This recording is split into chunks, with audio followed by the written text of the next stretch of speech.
Лорета, што те поттикна да ги организираш овие хуманитарни настани? Вака, прво здраво, на поканата, многу ми е мило овака вечерва што се дружиме. На срце што ме поттикна? Ме поттикна тоа што некогаш јас бев во иста ситуација и едноставно во себе во можност само сакам да помогнам на тие што не се во можност, како и ја некогаш што сум била, бидејќи сватив колку значи некој да ти подаде рака кога највеќе ти е потребно да го направи. Какви хуманитарни настани може да се го организирано? Какви се нивните реакции од кои ќе завршат тие хуманитарни настани? Или што те поттикнува да продолжи со организирање на истите? Па вака сега, имам повеќе настани организирано, повеќето биле дел од игротеката на СНФК. После тоа се случувало и во Teen Vibe, кога сме ја префрлиле да биде за тинејџери.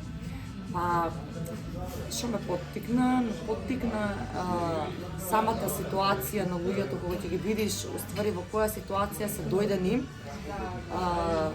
дека некои луѓе уствари не кажуваат дека имаат потреба од помош. Знаеш, тоа некогаш мораш човек сам да го процени, да го види, да го свати и да на некој начин некои луѓе се срамат од ситуацијата во која што се дојдени.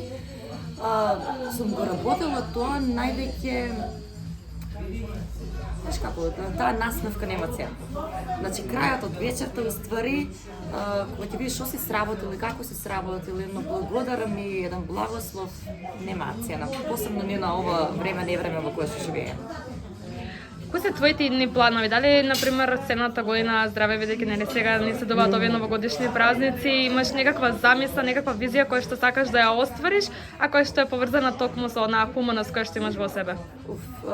Имаме многу сега проекти за работење до нова година здравје.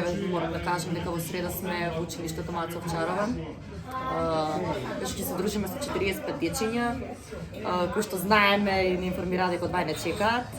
Тоа да го завршиме. Исто тоа на 24-ти имаме голем проект во Скопје заедно со проект Среќа, кој ќе слават и јубилеен на роден ден и исто ќе има дечиња од Велес, организиран превоз, 30 дечиња, 30 мајки.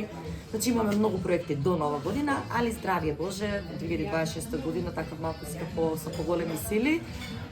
Сакаме да направиме нешто многу поголемо од само собирање средства, од само парична помош, значи нешто што би го сменило животот на социјално ранлива категорија што се луѓе и мислам дека ќе има доволно заинтересирани луѓе за помош, бидејќи за овие работи досега што сме ги работеле, овие хуманитарни случувања, немаше човек што се јавевме а да не врати. Значи буквално беа сите заинтересирани, сватив дека Велес е стварно добар град и дека Велес со срце и дека Велес стварно има луѓе што сакаат да помогнат.